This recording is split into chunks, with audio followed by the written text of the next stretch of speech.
In this tutorial, I am going to show you how to fix the download not working issue on Gumroad in 2026.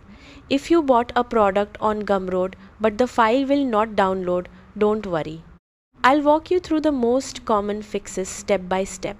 First, open your browser and go to Gumroad.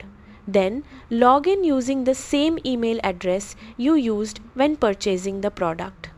After logging in, the first thing you want to do is check your purchase email. Gumroad normally sends a download link directly to your inbox after checkout. Also, make sure to check your spam or promotions folder because the email sometimes lands there. The next fix is checking your Gumroad library. After signing in, open the library section and go to Purchases. You should see all your purchased products there. Try downloading the file directly from your library instead of the email link. Another common issue is browser pop-up blocking. Some browsers block downloads automatically.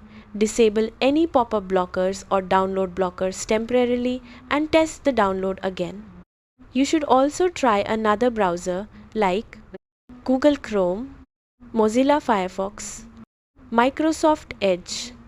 Sometimes the issue is caused by browser extensions, VPNs, or security software. Temporarily disable ad blockers, antivirus software, or VPN services and try again. Another important thing is your internet connection. Large Gumroad files like zip folders, videos, or courses may fail on unstable internet. Switch to a stable Wi-Fi connection or mobile hotspot and retry the download. You can also clear your browser cache and cookies because corrupted cache files sometimes prevent downloads from starting properly. Finally, make sure your device has enough available storage space. Downloads can fail if your phone or computer storage is almost full. Most Gumroad download issues are caused by browser settings, blocked pop-ups, unstable internet, or corrupted cache files. Follow these steps carefully and your download should start working again. Thanks for watching and goodbye.